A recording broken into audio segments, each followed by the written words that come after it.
कि एक प्रोजेक्ट दिया जाता है कि आपको क्या करना है, एक रिबन है और वो रिबन आपको सबको बांधनी है, मतलब एक एक लोगों को पास कर देना है और उस रिबन के लिए ऊपर लिखना है कि आप मेरे लिए बहुत वैल्यूएबल पर्सन हो, वैल्यूएबल व्यक्ति हो, और उसको वो पास करते जाना है। तो उसका वो प्रोजेक्ट रहता है। तो वो सबसे सोचता है कि मैं एक ये जो रिबन है वो रिबन में किसको बांधूं। तो वो सोचता है कि जो मेरा बॉस है वो बहुत महत्वपूर्ण है मेरे लिए। तो वो अपने बॉस को जाकर क्या करता है, वो रिबन को बांधता है। तो बॉस को पूछता है पहले कि आपको ये चलेगा क्या? तो बॉस कहते हैं हाँ रिबन ही है तो बांध दो। लेकिन बॉस को कहते हैं कि आपको एक कंडीशन है, आपको भी किसी और को ये रिबन बांधनी होगी जो आप जीवन में बहुत ही अमूल्य समझते हो, उसको बांधनी है। तो बॉस कहता है कि चलेगा, आप बांध लो। फिर वो घर जाता है। घर जाता है तो फिर वो सोचता है कि अभी मैं किसको बांधूं। तो देखता है कि अपना क्या है, लड़का है, वो लड़का ही मेरे लिए क्या है, सबसे बड़ा मूल्यवान है। तो मैं जाकर ये रिबन जो है वो क्या करता हूँ, मेरे बेटे को बांधता हूँ। तो अपने बेटे को बुलाता है और कहता है कि आज मैं एक आपको रिबन बांधने वाला हूँ जो मुझे मेरे जो ऑफिस के एक व्यक्ति ने मुझे दी है, और उसने कहा है कि जो आपके जीवन में सर्वोच्च व्यक्ति है उसको आप दे दें, जिसको आप ज्यादा प्रेम करते हैं। और मेरे जीवन में सबसे ज्यादा प्रेम मैं आपको करता हूँ, इसीलिए ये रिबन में क्या करने वाला हूँ, आपको बांधने वाला। तो वो बच्चे को क्या करता है, वो रिबन बांधता है और कहता है कि आप मेरे जीवन में बहुत वैल्यूएबल हो। वो जैसे अपने बच्चे को रिबन बांधता है तो बच्चा जोर जोर से रोना शुरू करता है। तो वो पिताजी को समझ में नहीं आता है कि ये जो बच्चा है ये क्यों रो रहा है। तो पूछता है कि मैंने तो आपको अच्छी रिबन बांधी, मैंने तो आपको अच्छा कॉम्प्लीमेंट्स दिया कि आप मेरे जीवन के बहुत महत्वपूर्ण व्यक्ति हो। तो वो कहता है कि आज क्या हुआ था कि सुबह आप मुझे डांट कर चले गए थे, कि आपने मुझे बहुत डांटा था सुबह, क्योंकि मैं अपनी जो चीजें हैं वो जगह पर नहीं रखता हूँ। दूसरा, मुझे मार्क्स एग्जाम में बहुत कम आए थे, इसीलिए भी माँ ने मुझे डांटा था। तो मैं इतना अपने जीवन से तंग आ गया था कि मैं आज सोच रहा था कि आज रात को मैं क्या कर दूं, इस जीव की हत्या कर दूं, मैं सुसाइड कर दूं, ये मैं सोच रहा था। लेकिन मुझे अभी पता चला कि आप मानते हो कि मैं कौन हूँ, आपके जीवन में बहुत मूल्यवान हूँ। तो मैं, मेरी जो सोच थी, मेरा जो दृष्टिकोण था वो गलत था, और आपने ये रिबन बांधकर मुझे वो जो मेरा दृष्टिकोण था वो सही कर दिया। और इस प्रकार से यहाँ ये हम समझ सकते हैं कि हमें जीवन के प्रति दृष्टिकोण कैसा है, या व्यक्तियों के प्रति हमारा किस प्रकार सकारात्मक दृष्टिकोण होना चाहिए। तो अभी हम आज की जो वैल्यूज फॉर सक्सेसफुल लिविंग, तो उसके अंदर हम देखेंगे कि अंतर्मुखता किसे कहते हैं या अंतर्मुखता क्या है। तो मैं पहले एक शेयर करती हूँ स्लाइड।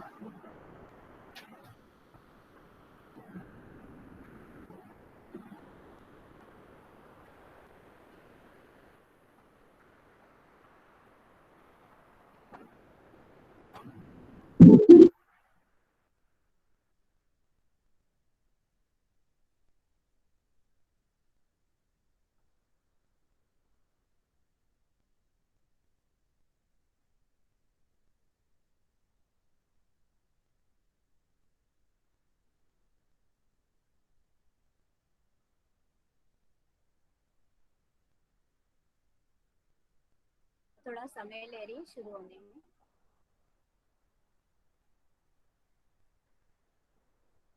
सबसे पहले हम स्वीकार देखते हैं, क्योंकि ये शुरू हुई है स्वीकार। तो आपको स्लाइड दिखाई दे रही है?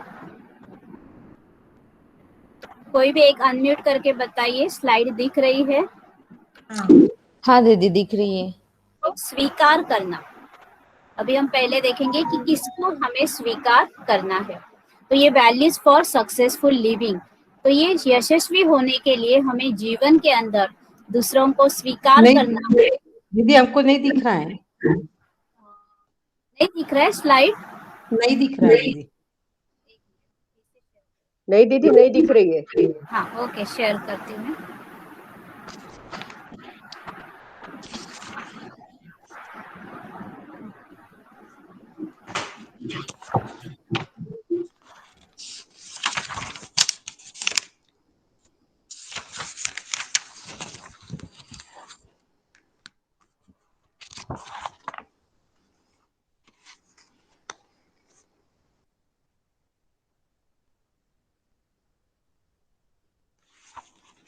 सब ऐड हो रहे हैं ना, इसके लिए दिख रही है अभी स्लाइड? नहीं, नहीं दिख रही। हाँ, नहीं दिख रही, हाँ, नहीं दिख रही, हाँ नहीं दिख रही है मुझे। नहीं दिख नहीं रही दीदी। दीदी। जिनको नहीं दिख रही है ना, वो लोग वापस से एग्जिट करके वापस से ज्वाइन करो। हाँ दिख रही है।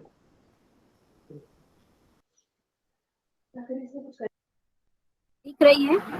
अभी बताइए इस स्लाइड के अंदर, अभी जो स्लाइड है उसके अंदर क्या लिखा हुआ है? Definition of acceptance, implementation of acceptance, reflection दिख पॉइंट्स। अब Yes. दिख ही नहीं रहा दीदी, स्लाइड तो हमको दिख ही नहीं रहा। देखते एक बार वो स्लाइड। हाँ दिख रहा आप दीदी, देख दिखा लेना दिखा। मोबाइल थोड़ा, नहीं तो हाँ, सुन दिखा। लेना, कोई बात नहीं है। नहीं, हाँ दिखा दीदी।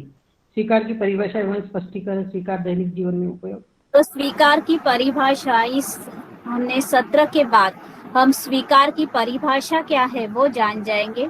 फिर स्वीकार का जीवन के अंदर, हमें दैनिक जीवन के अंदर इसका किस प्रकार से उपयोग करना है, इम्प्लीमेंटेशंस कैसे करना है वो पता चलेगा।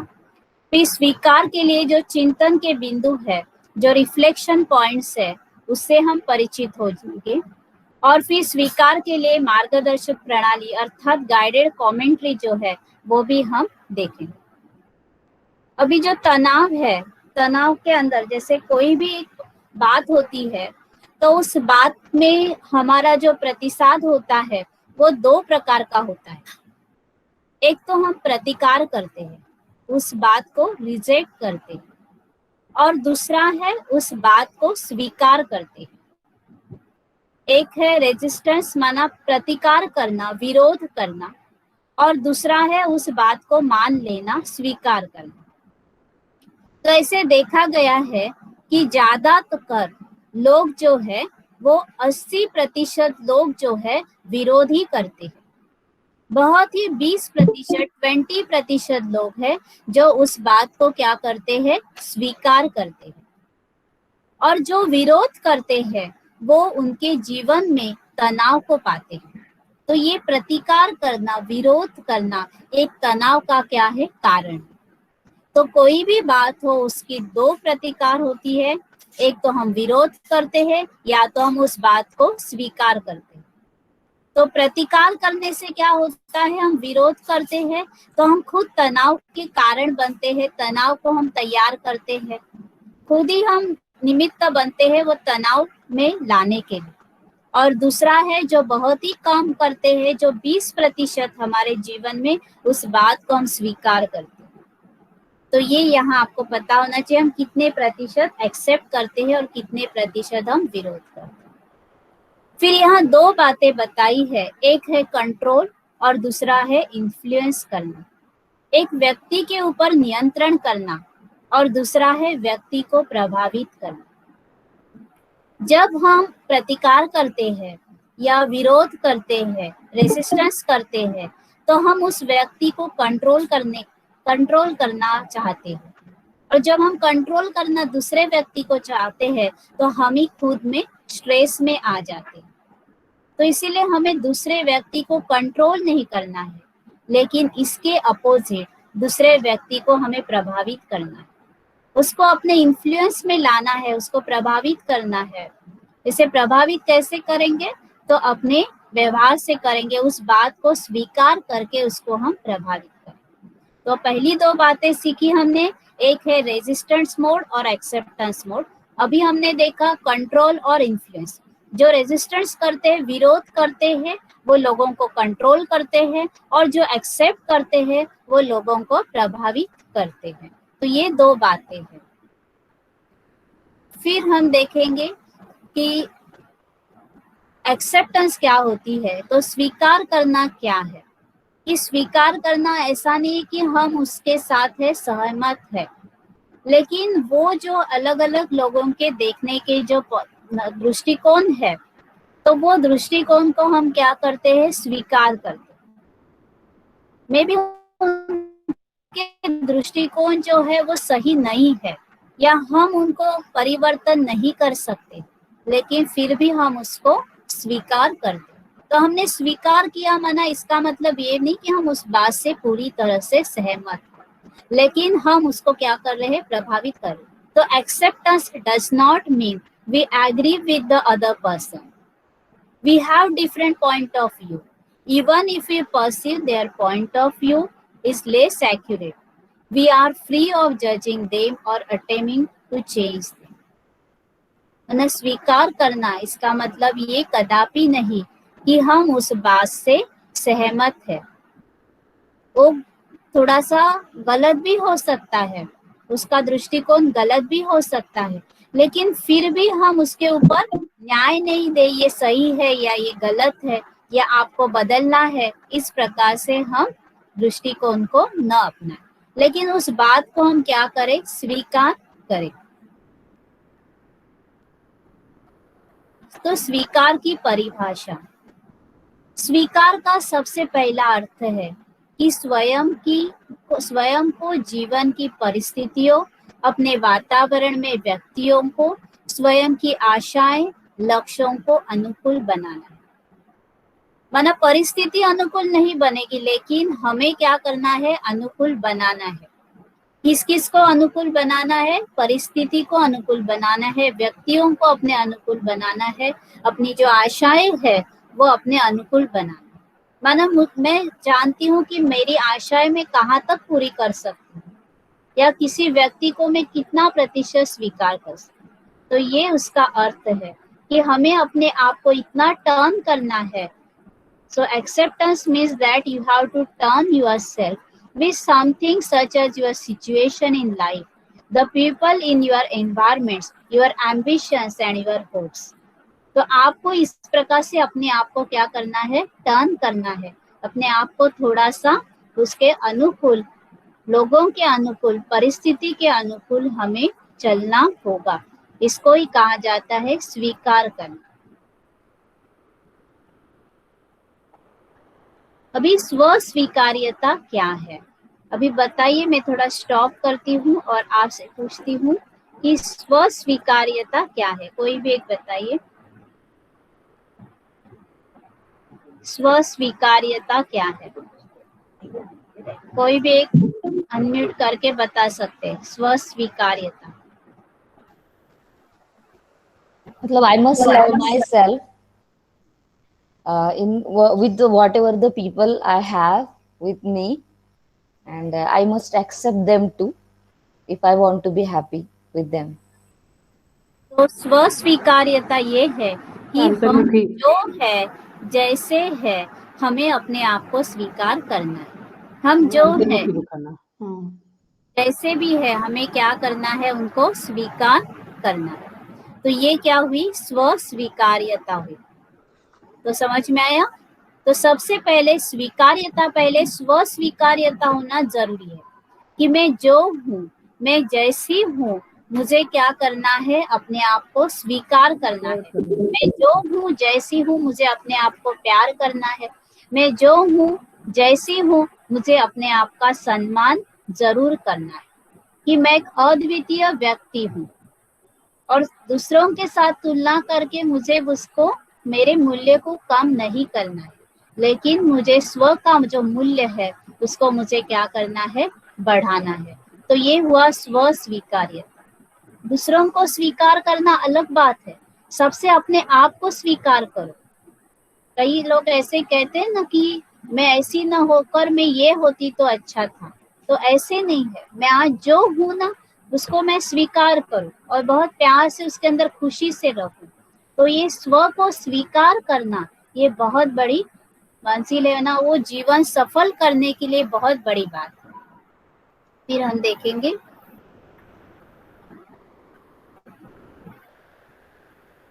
तो उसको प्यार से और खुशी से क्या करो, स्वीकार करो। तो self acceptance is being loving and happy with who you are now. जो आप जो हो, जैसे हो, आप स्वयं को स्वीकार। फिर दूसरा है कि सच्ची महानता क्या है, ट्रू ग्रेटनेस क्या है। दीदी स्क्रीन शेयर करो ना। सच्ची महानता जैसे जैसे हो वैसे ही स्वयं को स्वीकारना। सच्ची महानता देखेंगे क्या है। हेलो। हाँ हाँ, स्क्रीन शेयर करते, एक मिनट।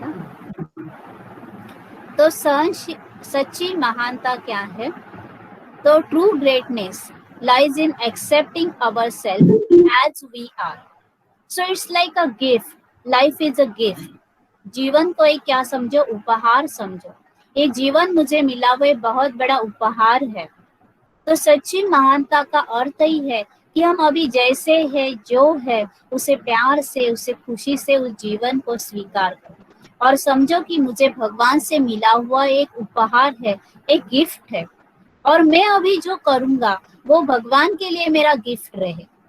आज जो मैं जीवन के अंदर मैं करूंगी वो उपहार मैं क्या किसको दूंगी, भगवान को दूंगी। तो इस प्रकार से लाइफ इज ग्रेट। तो ये आपको स्वीकार करना है कि सबसे पहले हम जो है, जैसे है, उसे प्यार से स्वीकार करो। तो यही सच्ची महानता है। अभी सबसे कठिन बात कौन सी है, कौन बताएगा? सबसे कठिन बात कौन सी है?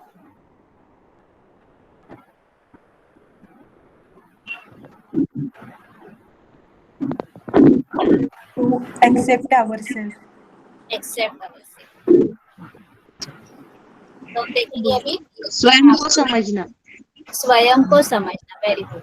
तो सबसे कठिन बात है हम अपने आप को ही नहीं समझते, स्वयं को समझना। तो अभी हम देखेंगे कि क्या है वो। तो सबसे कठिन बात है कि स्वयं को समझना। ये जो झोलस थे, जो विचारवंत थे, उन्होंने इस बात को रखा है। The most difficult thing in your life is to know yourself. तो ये जो झोलस थे, उन्होंने इस प्रकार से अपनी बात को रखा।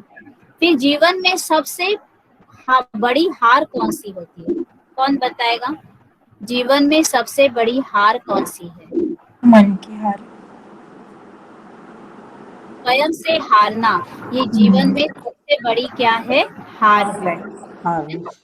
तो सबसे बड़ी समझना क्या है कि अपने आप को समझना, ये सबसे बड़ी बात है। और सबसे बड़ी हार क्या है?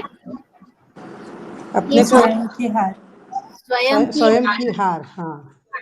तो ये राल्फ वाल्डो इमर्सन ने कहा कि there is no defect except from within.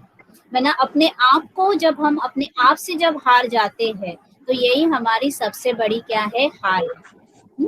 तो इस प्रकार से है कि सबसे बड़ी कठिन बात है स्वयं को समझना, और सबसे बड़ी हार है कि स्वयं के मन से, अंतर मन से हार जाना। बाकी सब कुछ भले चला जाए, लेकिन अपना अंतर मन है वो क्या नहीं हो, हारे नहीं। वो अंतर मन के अंदर भी रहे कि मैं अभी जीरो से भी क्या कर सकता हूँ, बड़ा विश्व बना सकता हूँ। फिर दूसरा है कि मुझे पूर्ण विश्वास है कि अपने कार्यों के लिए हम स्वयं ही जिम्मेदार हैं। एक मिनट, किसी का तो ये ऑन है।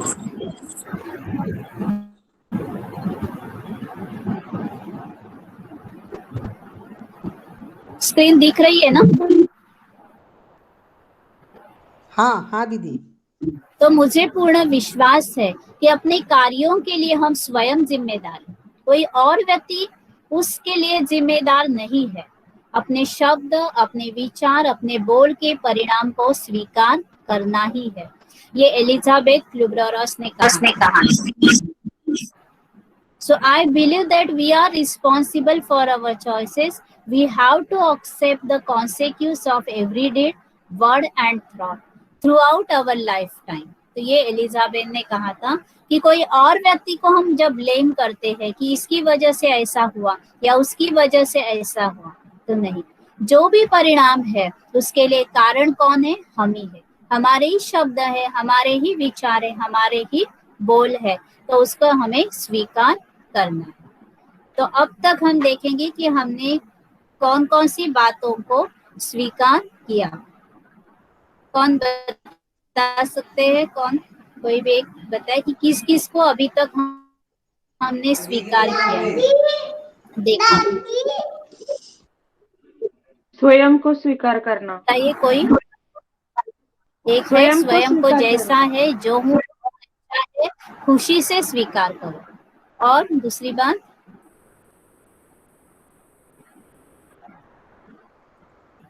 अपने भाग्य में आई हुई स्वयं चीजों को स्वीकार करना। गए नहीं है अभी तक, वहां तक जाएंगे। चलो आगे मैं शेयर स्क्रीन करती हूँ। जो ये जो तीनों विचार है, ये तीनों विचार जो है बहुत महत्वपूर्ण है। कौन बताएंगे ये 3 विचार जो अभी कहे थे? जोलस ने क्या कहा था?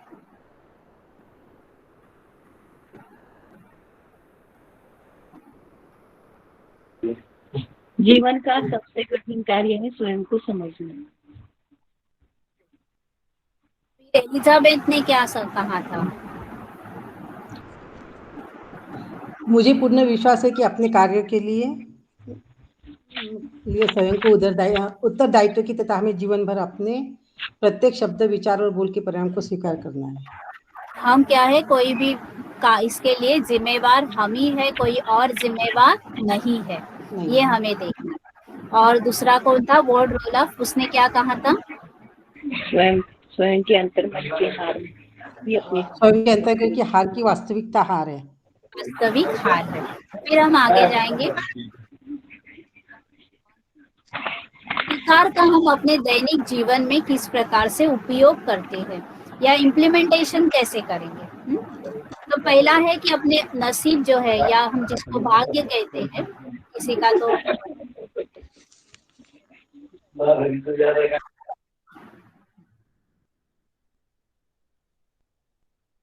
स्वीकार का दैनिक जीवन में उपयोग क्या है? Implementation of acceptance. तो पहली बात है कि अपने नसीब में जो भी, भाग्य में जो भी चीजें आई उसको स्वीकार करो। जो भी आपको घर मिला रहने के लिए, या जो भी आपके जीवन के अंदर आपके भाग्य में जो जो चीजें आपको मिली, उसको क्या करो, बहुत प्यार से सब माना स्वीकार करो। जो भी नसीब से जो चीजें मिली उसको प्यार से स्वीकार करो। So accept the things which you get by faith. तो ये दूसरा, आप जीवन में उपयोग कर सकते हो व्यक्तियों के साथ। आप अपने भाग्य से आए हुए लोगों से प्रेम करें।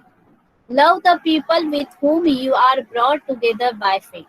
जो भी भाग्य से आए, जिसके साथ भी आपकी शादी हुई या जिसके भी घर आप जन्म लिया, तो वो भाग्य से आए हुए लोग हैं, हमने नहीं डिसाइड किया। तो ऐसे भाग्य से आए हुए लोगों से हम क्या करें? प्रेम करें। फिर तीसरा है, आपसी प्यार और आदर करते हैं तो सामाजिक ढांचा मजबूत हो जाता है। एक सोशल जो होता है हमारा, वो मजबूत बन जाता है। और हम जहाँ भी मतभेद है, देखो हर एक के अंदर जैसे होते हैं कि ज्यादा जहाँ बुद्धिमान लोग होते हैं वहाँ मतभेद तो होते हैं। मतभेद होना कोई बुरी बात नहीं है, लेकिन वहाँ मतभेद होते हुए भी हम उस बात को स्वीकार करें।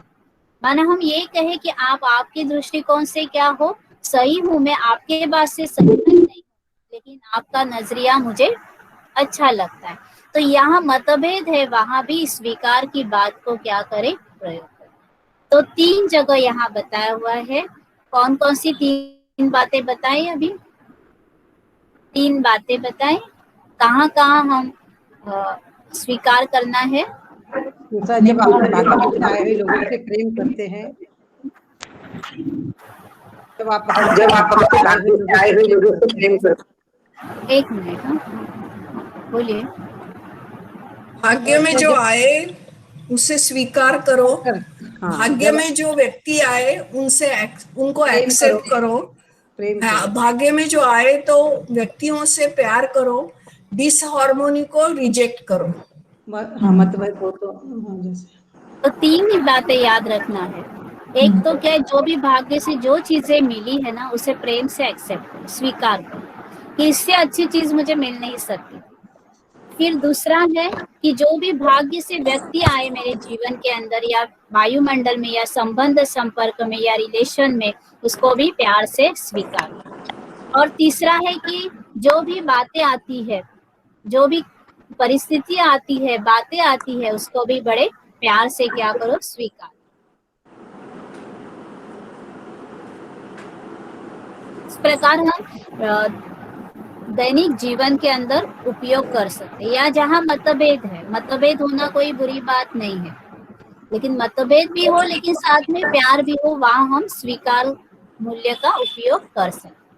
अभी ईगो होता है, तो ईगो का जो मुख्य लक्षण है, तो वो लक्षण है कि किसी बात को स्वीकार नहीं करना, या चाहे आलोचना हो, या स्वयं की कोई त्रुटि है, या दूसरों को कोई अधिक बुद्धिमान कहता है, सक्षम कहता है, तब हम उस बात को स्वीकार नहीं करते, तो ये अहंकार का लक्षण। The sign of an ego problem is the refusal to accept something, whether it is criticism, correct on, or the fact that you were wrong. तो ये भी हमें ये देखना है कि अहंकार है, ये हमें कैसे अपने आप को, उसका लक्षण क्या है, कैसे हम समझे कि मुझे अंदर अहंकार है। तो हम कोई बात को अगर स्वीकार नहीं करते हैं, कोई हमारी आलोचना करता है, या स्वयं की हमारी गलती है उसको हम स्वीकार नहीं करते हैं, या दूसरे कोई बुद्धिमान है तो वो हम मानते नहीं है, या दूसरे सक्षम है ये मानते नहीं है कि दूसरे हमसे अधिक सक्षम है, ये हम नहीं मानते हैं, तो ये ईगो का लक्षण। तो इस बात को भी हमें स्वीकार करना है। तो अगर हम स्वीकार नहीं करते हैं तो इसका मतलब कहाँ न कहाँ क्या है, अहंकार है।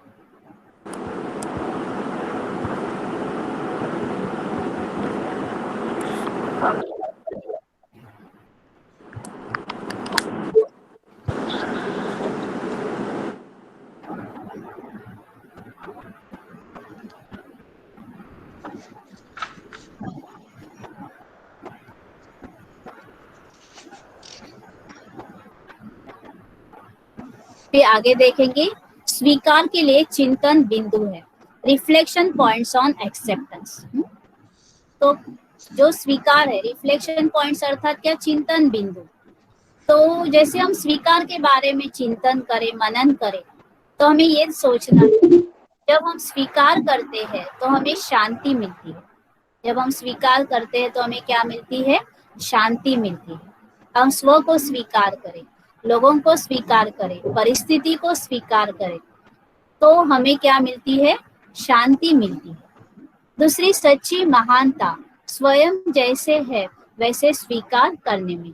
तो ये true greatness lies in accepting ourselves as we are. हर व्यक्ति इस दुनिया में अलग है और महत्वपूर्ण है।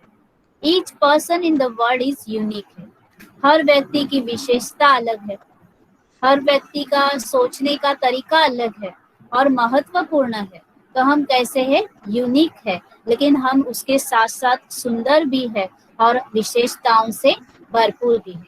हर एक की सुंदरता अलग होगी, हर एक की विशेषता अलग।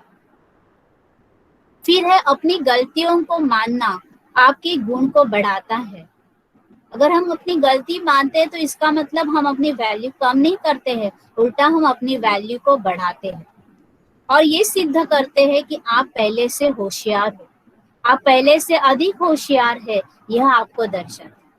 सो admitting error score your marks. जब भी हम एडमिट करते हैं, मिस्टेक एडमिट करना एक बहुत बड़ा गुण है, उसके लिए बहुत बड़ी शक्ति चाहिए। तो एडमिटिंग एरर्स करते हैं तो हमारे मार्क्स बढ़ते हैं, स्कोर होता है और प्रूव्स दैट कि you are wiser than the before. पहले से आप थोड़ा और समझदार हो गए और होशियार हो गए। फिर है लोगों की कमजोरियों को न दर्शाते हुए उन्हें जैसे है वैसे अपनाएं। Accept the people as they are with nothing their weaknesses. ऐसा नहीं कि ये जब ऐसा बनेगा तभी मैं उसको स्वीकार करूं।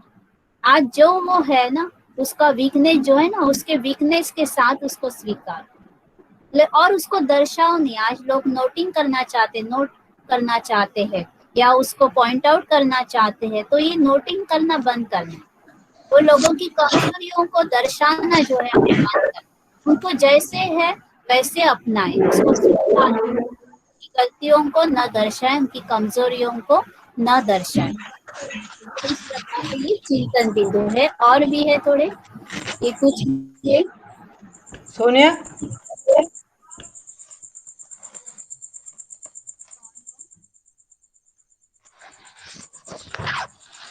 कविता बहन आपका माइक थोड़ा बंद कर देना।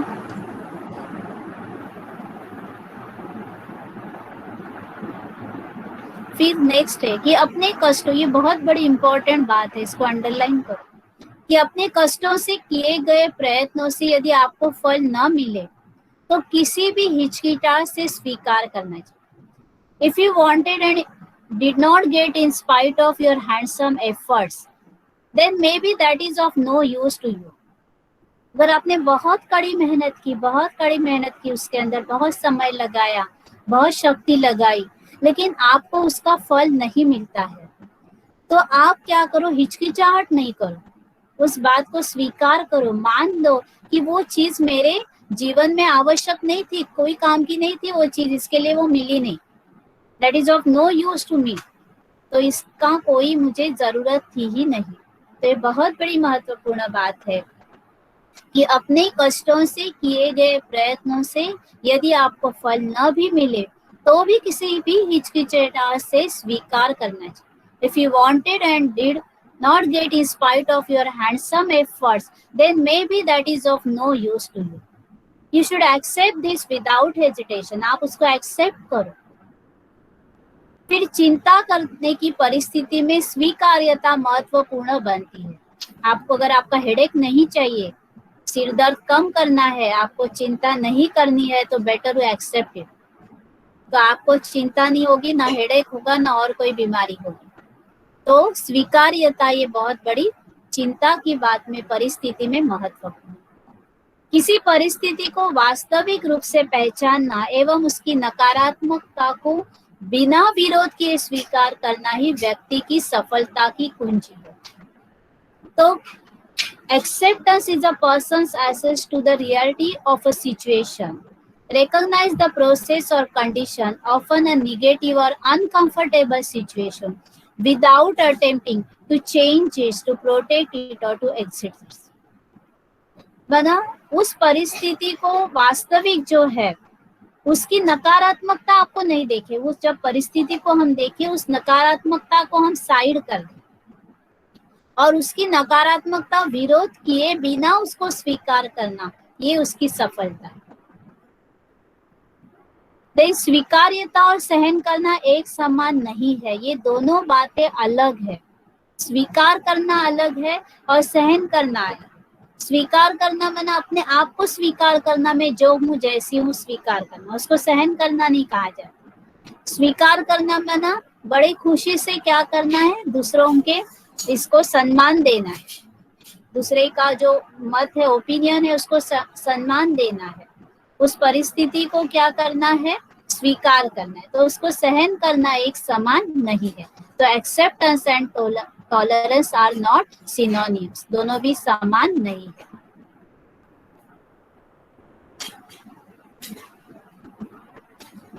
अभी थोड़ा सा मेडिटेशन करेंगे, सभी सीधे बैठ जाएं।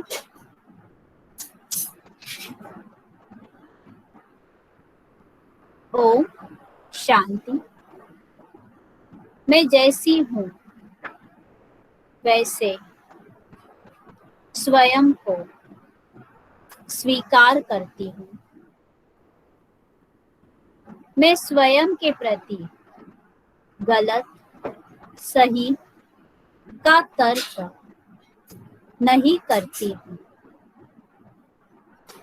और न ही स्वयं को अपराधी मानती हूँ। मैं हर एक ठीक से नहीं आ रही दीदी, आपका आवाज ठीक से नहीं आ रहा। हाँ देखिए, मैं यहाँ सेटिंग कुछ चेंज हुई है तो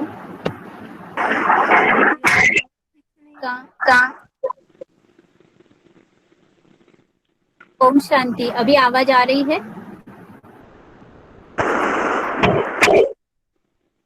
आवाज आ रही है जी। आ रही है ना? हाँ आ रही है मैडम।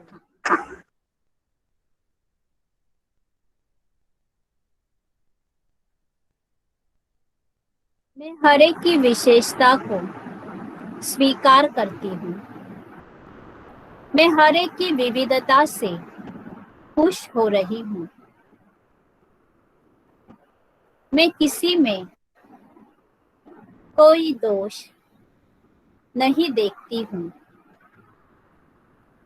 मेरे अंदर कोई भी अहम भाव नहीं है। मैं होने वाले परिणामों को स्वीकार करती हूँ। मैं वर्तमान क्षण का पूरा आनंद लेती हूँ। अतीत के तनाव से दूर रहती हूँ। मुझे भविष्य की कोई चिंता नहीं है। हर व्यक्ति, परिस्थिति, चीज को स्वीकार करती हूँ। तो इस प्रकार एक गाइडेड मेडिटेशन है। फिर जो यूएसए है या कई ऐसे देश है, वो एक शांति की प्रार्थना करते हैं, जिसको शांति की प्रार्थना कहा जाता है। कई देशों में ये किया जाता है। तो ये प्रार्थना क्या है? बहुत अच्छी प्रार्थना है। अगर आप भी अपने जीवन में चाहे तो कर सकते हैं। हे ईश्वर, मुझे अपरिवर्तनीय जो बातें परिवर्तन नहीं हो सकती, वे बातों को स्वीकार करने की शक्ति दो। परिवर्तनीय जो बातें परिवर्तन हो सकती है, को परिवर्तन करने का साहस तथा बदलाव को जानने की बुद्धि दो। God, grant me serenity to accept the things that cannot change the courage to change the things that can. तो इसका अर्थ है कि जो अपरिवर्तनशील है, माना जो बातें परिवर्तन नहीं हो सकती, आपका चाहिए कितनी शक्ति लगा, उस बात को स्वीकार करने में ही होशियारी है। उस बात को आपको स्वीकार करो। तो उस प्रार्थना के अंदर भगवान से शक्ति मांगी है कि जो बातें परिवर्तन नहीं हो सकती है, उस बात को स्वीकार करने की शक्ति। और दूसरा है परिवर्तनीय बातें, माना जो बातें परिवर्तन हो सकती है, आपके कहने से हो सकती है या आपके करने से हो सकती है। तो ऐसी बातें जो परिवर्तनीय है, उस परिवर्तन करने के लिए मुझे साहस देना, मुझे उस बदलाव को जानने की बुद्धि देना। तो इसे कहा गया है शांति की प्रार्थना। और यही प्रार्थना ही क्या है, उसको ही हम दूसरे शब्दों में कहते हैं स्वीकार्यता।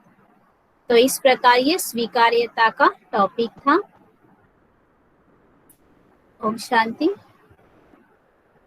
तो अभी कोई और बताएंगे कि स्वीकार्यता आज हमने उसके अंदर क्या क्या कहा है, क्या क्या हमने सीखा, क्या क्या हमारे जीवन के अंदर परिवर्तन आ सकता है आज के सत्र के बाद।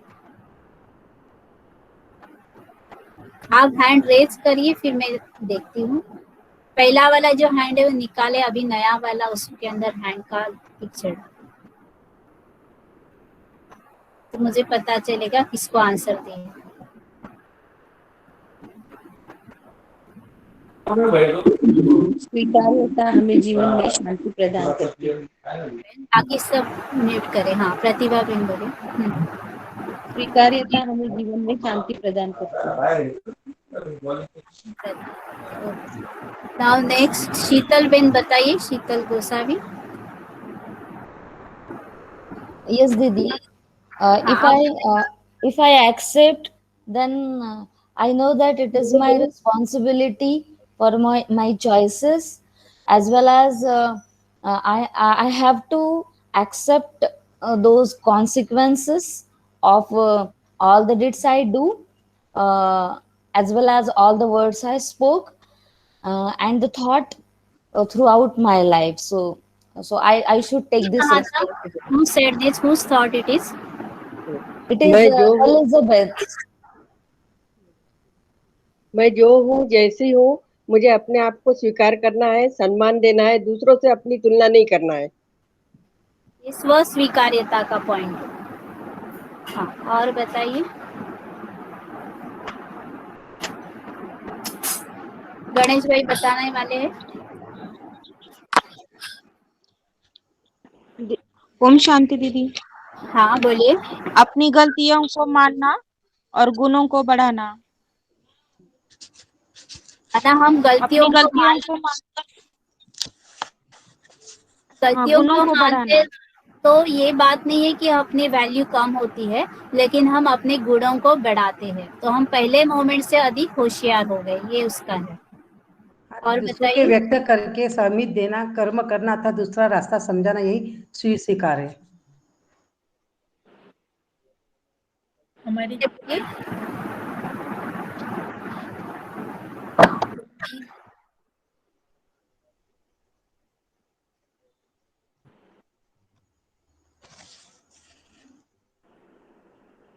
कोई भी एक बता सकते हैं। How we are implementing acceptance in our life that we learn. It means that we should accept the things which we get by our fate, as well as we need to love the people who are there in our life by our fate, and we should do all these things in the disharmony also. So this we learn. Then और कोई है? Hello.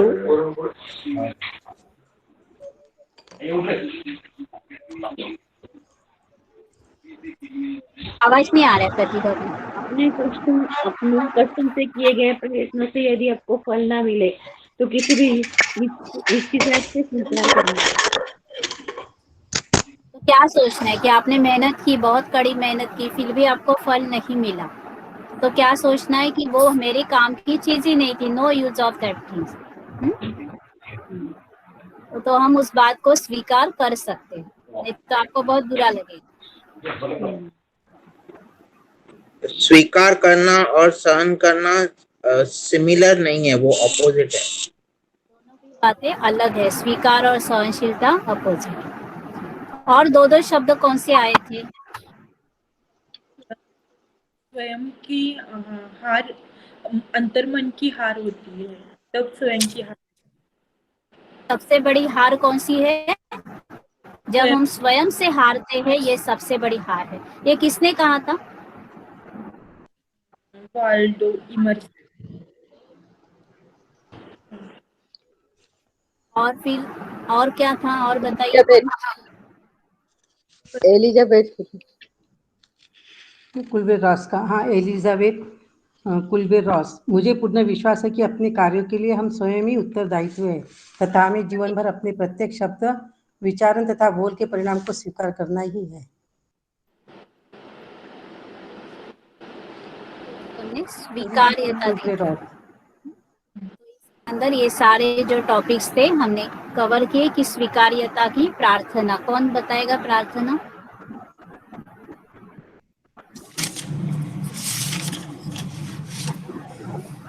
जिसको शांति की प्रार्थना कहते हैं, लेकिन हम वो स्वीकार्यता में ऐड कर सकते। मैं जैसी हूँ वैसे स्वयं को स्वीकारती हूँ, मैं स्वयं के प्रति। ये नहीं प्रार्थना, ये प्रार्थना नहीं है। नहीं क्या? प्रार्थना शांति की प्रार्थना कौन सी है जो सारे देश करते हैं? God grant me the serenity to accept the things that cannot change, the courage to change the things that can. हे ईश्वर, मुझे अपरिवर्तनीय स्थिति को स्वीकार करने की शक्ति दे, और जो चीजें परिवर्तनशील है उनका परिवर्तन करने की ताकत दे। जो चीजें अपरिवर्तनशील है, जो नहीं हो सकती है ना, तो कई ऐसी चीजें होती है जो अपरिवर्तनशील है, तो उस बातों को स्वीकार करने की क्या करें? मुझे ताकत देना हे ईश्वर। और दूसरा है, जो बातें परिवर्तनशील है, जो परिवर्तन हो सकती है, उसमें बदलाव लाने की मुझे क्या करना? शक्ति देना। तो इसको शांति की प्रार्थना कहा गया। अभी कितना प्रतिशत हम अपने जीवन में प्रतिरोध करते हैं और कितना प्रतिशत हम उसको स्वीकार करते हैं, बताइए। 80% हम रेजिस्ट करते और 20% एक्सेप्ट करते। 80% हम क्या करते हैं, विरोधी करते हैं, और 20% हम स्वीकार करते हैं। और दो बातें बताई थी, एक था कंट्रोल करना और दूसरा क्या था, इन्फ्लुएंस करना। एक तो हम क्या कर सकते हैं, दूसरों को विरोध करके हम उनको कंट्रोल कर सकते हैं, और दूसरा है कि हम उसको स्वीकार करके उनको इन्फ्लुएंस कर सकते हैं। तो ये दो अपोजिट बातें हुई, एक कंट्रोल करना हुआ और दूसरा इन्फ्लुएंस करना हुआ। तो हम इन्फ्लुएंस जब करते हैं तो हम क्या करते हैं, अपने जीवन में शांति का अनुभव करते हैं, तनाव का अनुभव करते हैं। तो हम जब बातों को स्वीकार करते हैं, हम सच्ची शांति का अनुभव कर सकते हैं, तनाव से हम दूर रह सकते हैं। तो इस प्रकार का स्वीकार्यता था। अभी हम दूसरा जो यूनिट है अपना अंतर्मुखता, वो देखेंगे।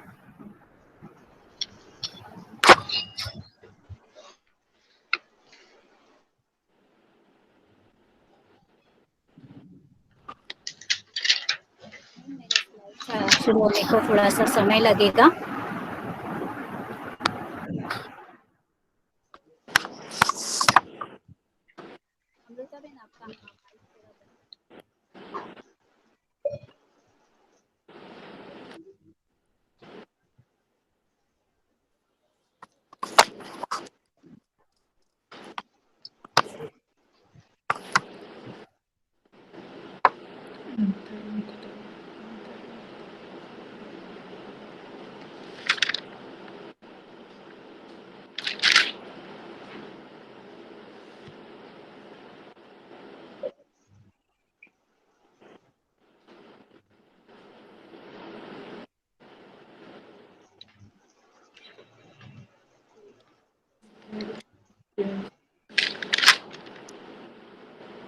कंट्रोल नियंत्रण करना, कंट्रोल रेजिस्टेंस, इन्फ्लुएंस, एक्सेप्टेंस।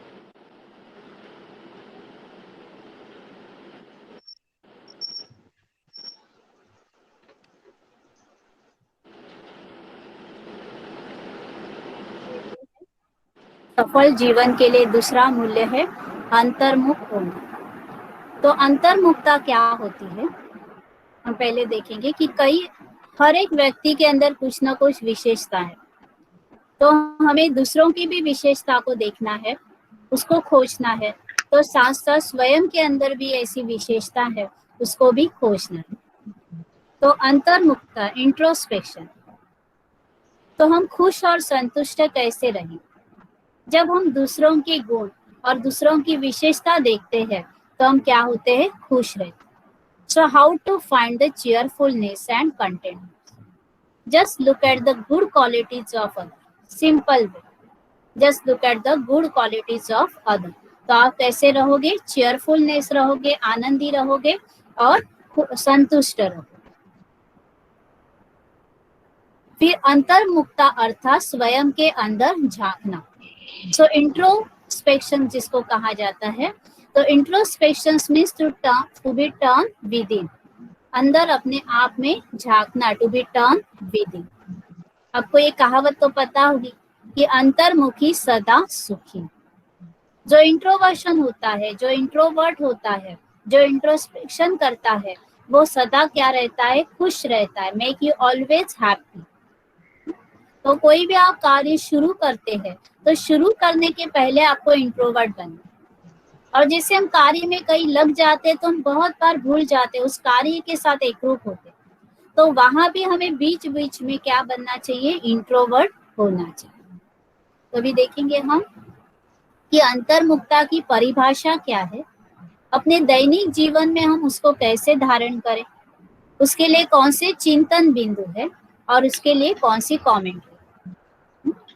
तो इस सत्र के बाद आप अंतर्मुखता को सही अर्थ में पहचानेंगे, आपकी दैनिक जीवन के अंदर उस अंतर्मुखता को धारण करेंगे, फिर उसके ऊपर आप चिंतन कर सकते हैं, उसके ऊपर आप कमेंट्री भी कर सकते हैं। अंतर्मुखता का दैनिक जीवन में उपयोग। तो अंतर्मुखी की परिभाषा तो हमने पहले ही देखी है कि अपने अंदर में झांकना है, अपने गुणों को झांकना है, अपनी विशेषताओं को झांकना है, अपनी कमजोरियों को भी झांकना है। इसको कहा जाता है अंतर्मुखता।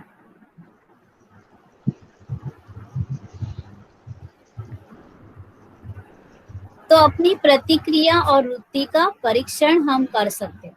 इसको हम अपने दैनिक जीवन में कैसे उपयोग में ला सकते हैं कि हम जो भी अपना रिस्पांस देते हैं, प्रतिक्रिया देते हैं, या अपनी जैसे स्वभाव है या अपनी प्रवृत्ति है, अपनी जो दृष्टिकोण है, अपना वृत्ति है, उसका हम परीक्षण कर सकते। जब तक हम अंतर्मुख नहीं होते, अंतर्मुख ना बना अपने अंदर ही, अपने अंदर से अपने से बातें करना, अपने गुणों के खोजना अपने अंदर। और बाह्य मुक्ता माना क्या है? दूसरों के, लोगों के साथ ज्यादा से ज्यादा बात करना, दूसरों के साथ ये करना, ये बाह्य मुक्ता हुआ। और अंतर्मुक्ता माना अपने आप से बातें करना। फिर किसी भी महत्वपूर्ण कार्य करने से पहले पूर्व एवं व्यस्त दिन में हम उसको उपयोग में कर सकते। कोई भी कार्य शुरू करने के पहले 2 मिनट रुके और अंतर्मुख हो जाए, इंट्रोवर्ट हो जाए, और then you start your work. और जब भी हम बहुत बिजी होते हैं, अभी क्या है, जो लाइफस्टाइल है टू बिजी है, तो उस टू बिजी लाइफस्टाइल में भी हम क्या कर सकते हैं, बीच बीच में इंट्रोवर्ट हो सकते हैं। तो अंतर्मुखता का अर्थ यह नहीं कि हम अपने आप को दुनिया से अलग नहीं रखते।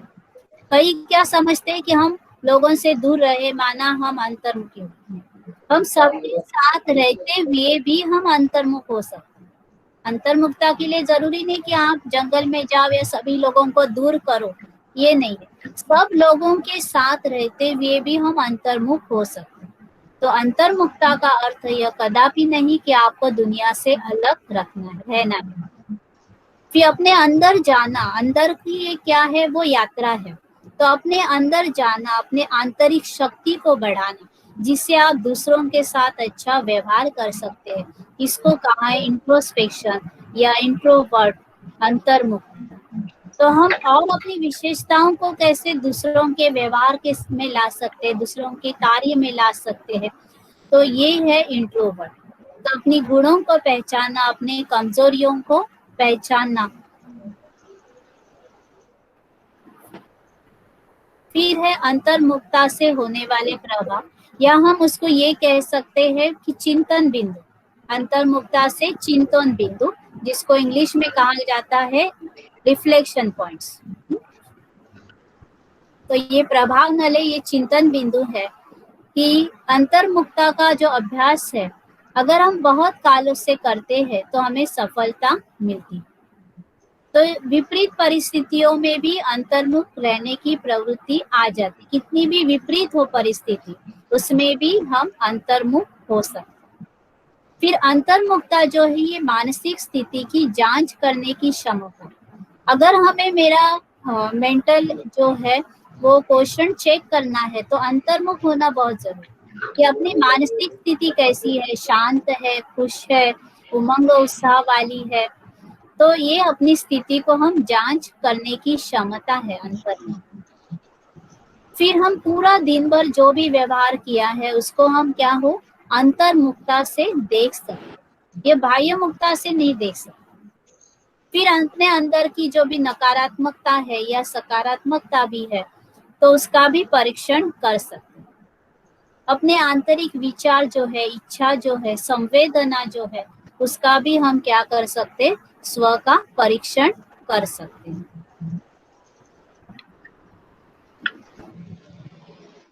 अंतर्मुखता की वह प्रणाली है, आगे के स्लाइड ही करती हूँ।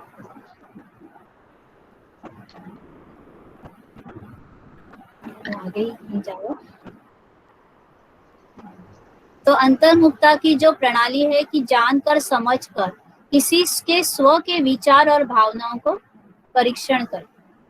जो व्यक्ति स्वमान माना सेल्फ रिस्पेक्ट से दूर रहता है, या जो शर्मिला व्यक्ति रहता है, वो कभी भी इंट्रोस्पेक्शन नहीं कर सकता। तो इसीलिए हम स्वमान में रहेंगे तो भी हम अच्छी तरह से अपने आप को अंतर्मुख होकर देख सकते हैं।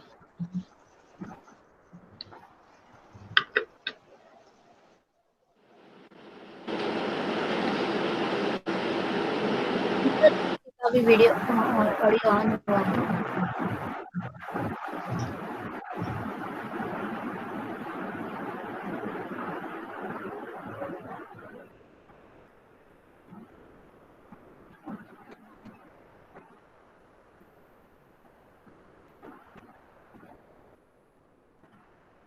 अंतर्मुखी व्यक्ति किसी भी कार्य एकाग्रता पूर्वक करना पसंद करते हैं, उसका लक्षण है। अगर हम कोई भी कार्य बहुत एकाग्रता से करते हैं, माना हम क्या है, अंतर्मुख व्यक्ति है।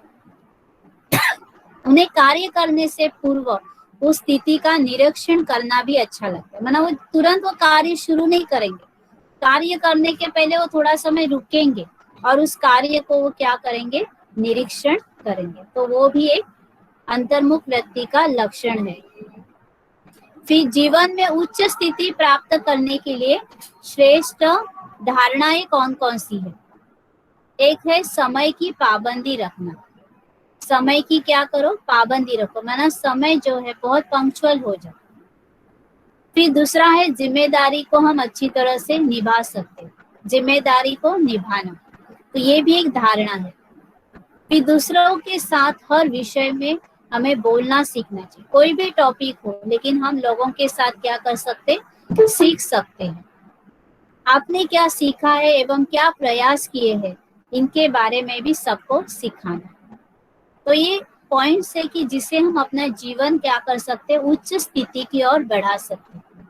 जो जीवन में उच्च स्थिति बढ़ाते, वो समय की पाबंदी रखते, मतलब वो बहुत जैसे टाइम टेबल रखेंगे, टाइम टेबल बनाएंगे, वो एकदम हर समय की वैल्यू करेंगे, वो व्यक्ति जीवन में उच्च स्थिति को प्राप्त करते। दूसरा है, उनको कोई भी जिम्मेवारी दो, वो बहुत अच्छी तरह से वो निभाते हैं। दूसरा, उनको कोई भी टॉपिक दो, वो कोई भी टॉपिक को वो बोल सकते हैं। तीसरा है कि आपने क्या सीखा है एवं क्या प्रयास किया है, इनके बारे में सबको सिखाना है। माना जो हमें मिला है, जो हमने सीखा है, जो हमने अनुभव किया है, वो हमें दूसरों को भी सिखाना है। फिर आपने अपने व्यवसाय एवं कार्य में सर्वोत्तम प्राप्ति की है, ऐसे विचार कभी नहीं आने चाहिए। जब हमें ये विचार आया कि हाँ मैंने बहुत कुछ सीख लिया, या हमने मेरे प्रोफेशन के अंदर, मेरे कार्य के अंदर मैंने सर्वोत्तम पद प्राप्त किया या सर्वोत्तम कार्य किया, तो कभी भी हमारी आगे उन्नति नहीं हो सकती। तो हमारा दृष्टिकोण कायम सीखने का होना चाहिए। तो ये जानकी दादी का बहुत रहता था कि हमेशा हमारा दृष्टिकोण कैसा हो, सीखना हो, जहां से भी मिले हमें सीखना है। कि साधारण व्यक्तियों के विचार है, उनकी कल्पनाओं एवं आस्थाओं आदि पर न चलकर स्वयं की बुद्धि का उपयोग करना। हमें कोई व्यक्ति जो है उनका दृष्टिकोण या उनको फॉलो नहीं करना है, उनकी कल्पनाओं को, उनके विचारों को फॉलो नहीं करना है, लेकिन हमें अंतर्मुख होकर अपनी बुद्धि का उपयोग करना है।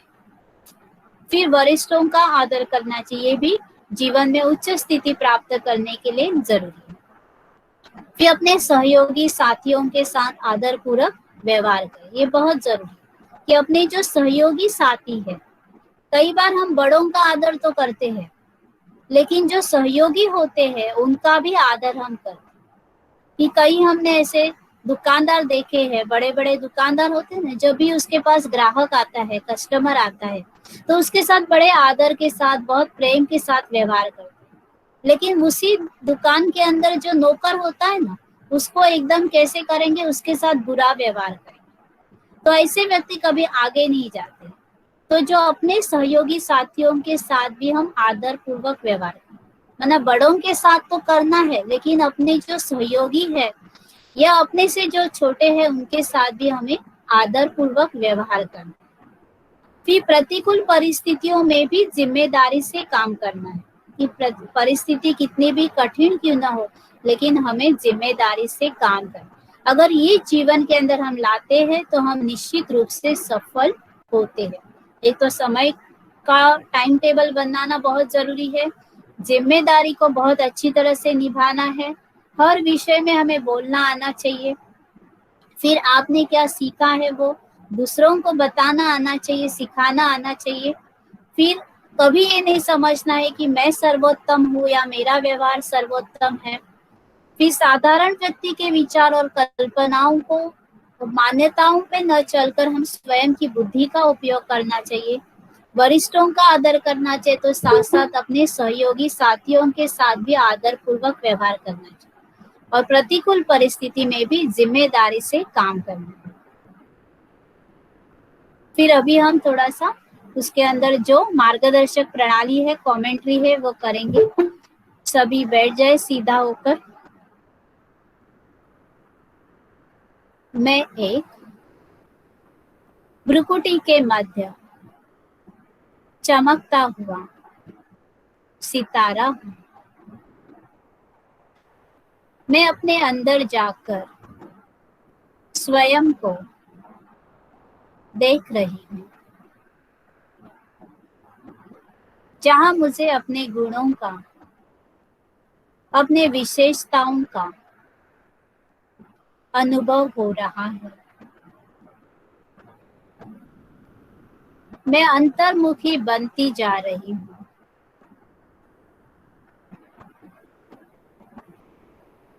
मैं अपना समय और शक्ति की बचत कर रही हूँ।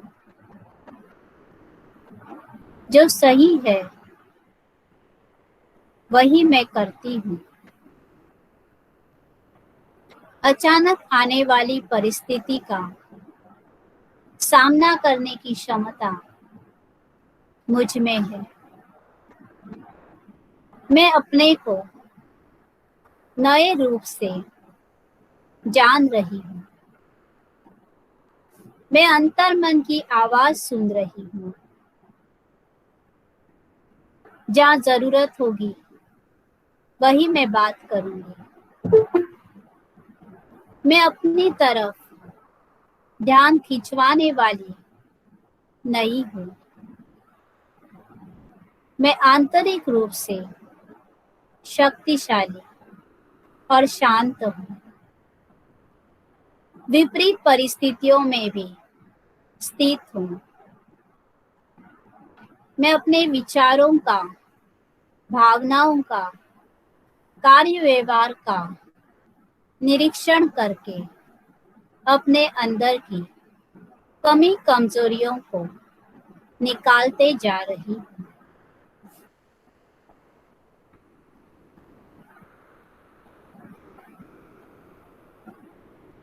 ओम शांति। तो अभी बताएंगे एक एक पॉइंट्स के अंतर्मुक्ता के अंदर हमने क्या क्या सीखा।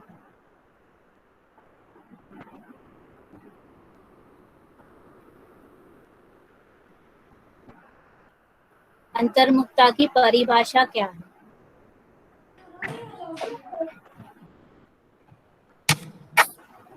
आप डायरेक्ट अनम्यूट करें और शुरू करें, लेकिन अगर दूसरा भी उसी साथ बात कर रहे हैं तो खुद को म्यूट करें, बाद में बताएं। नीता बेन कर सकते हैं, बताइए। अंतर्मुक्ता मीन्स अपने आप से बात करना। अपने आप से बात करना, अपने अंदर झांकना, अपने अंदर बात करना। और बताइए। Introversion makes you always happy. Introversion makes you happy, Hindi में क्या कहते हैं उसको? अंतर्मुखी सदा सुखी। ये होता है वो सदा सुखी होता है, क्योंकि वो बाह्य मुक्ता में नहीं आता है तो ज्यादा उससे गलतियां नहीं होती, वो अंतर्मुख हो जाता है। वरना वो प्रतिक्रिया देगा तो भी वो बहुत सोचेगा। तो अंतर्मुख जो व्यक्ति होता है वो अपनी विशेषताओं को भी जानता है, अपनी कमजोरियों को भी जानता है। लेकिन हम विशेषताओं के ऊपर ज्यादा ध्यान दें, अगर हम कमजोरी के ऊपर ध्यान दें ना तो और डिप्रेशन में जाने के चांसेस होते हैं। इसीलिए कमजोरियों पर ध्यान न देकर ज्यादा हम अपनी विशेषताओं पर हम ध्यान दें तो कमजोरियां अपने आप समाप्त हो जाएगी। अंतर्मुक्ता अर्थात अपने अंदर जाना और अपनी आंतरिक शक्ति को बढ़ाना, जिससे आप दूसरों के साथ अच्छा व्यवहार करते, जैसे कमजोर गुणों को पहचानना। अपनी आंतरिक शक्ति को बढ़ाना, अंतर्मुक्ता अर्थात अपने अंदर झांकना और अपनी आंतरिक शक्ति को बढ़ाना। और आपके दुनिया से अंतर्मुख करना, आपको दुनिया से हाँ त्रिशाला बेन बोलिए। अपनी प्रतिक्रिया और अपनी वृत्ति का परीक्षण करना। परीक्षण करना, आपने इसका परीक्षण करना। और अपने आप से बातें करना। आपसे बातें करना। और रसिका बेन बोलिए। अपनी कमजोरियों को पहचानना। गुणों को पहचानना। गुणों को पहचानना। समाज के लिए अच्छा है। अंतर्मुखी होना समाज के लिए अच्छा है।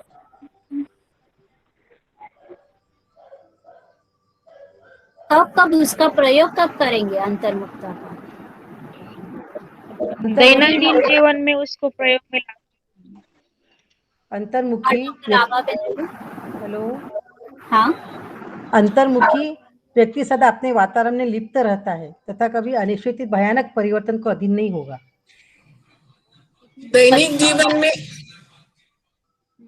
दैनिक जीवन में जब कोई हम कार्य करते हैं तो 2 मिनट के लिए साइलेंस में रहना, अंतर्मुखी होना, परिस्थिति को जज करके then we start our work, then you can get success. दैनिक जीवन के अंदर जो भी हम कार्य शुरू करते हैं तो 2 मिनट रुकना है और अंतर्मुख होना है, तो उसका कारण परिणाम जो है हमें पता चलेगा। और बीच में भी हम कार्य शुरू करते हैं, बीच में हम बिजी हो जाते हैं, तो भी बीच बीच में क्या करना है, रुकना है और अंतर्मुखी होना है कि हम कर्म कॉन्शियस तो नहीं हो रहे हैं। जी यहाँ कई बार कई सिचुएशन आ जाती है तो हमें उस प्रॉब्लम का सॉल्यूशन कैसे निकालें, तो 2 मिनट साइलेंट में बैठ के उसको अंतर्मुख करके अपने आप से वो प्रॉब्लम का सॉल्यूशन निकाल सकते हैं। अभी अति उच्च अवस्था प्राप्त करने के लिए कौन कौन से पॉइंट्स बताएं? अति उच्च अवस्था हमारी जो जानना किसी स्वयं विचार और भावना को परीक्षण करती है। विचारों का परीक्षण करना है,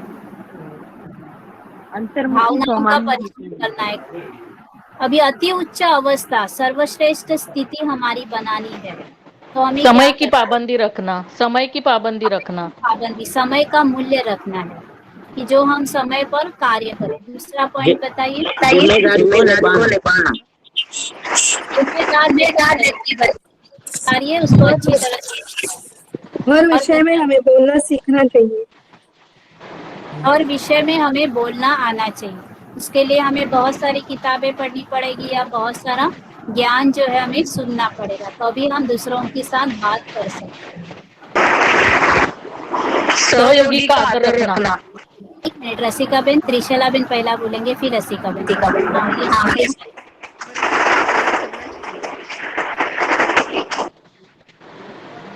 रसिका बेन बोलिए।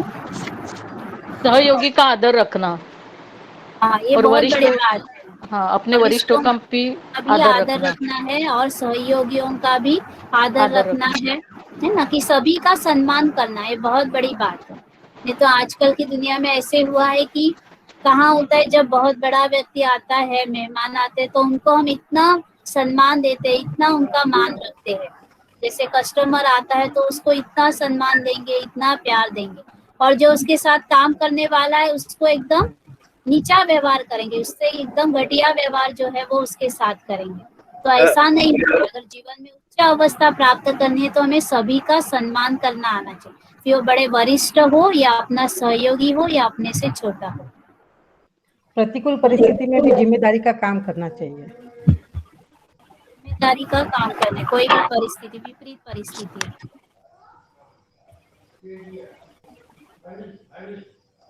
दृष्टिकोण सीखने का चाहिए दीदी। ओम शांति।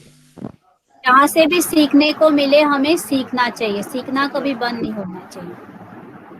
आदि जानकी ने कहा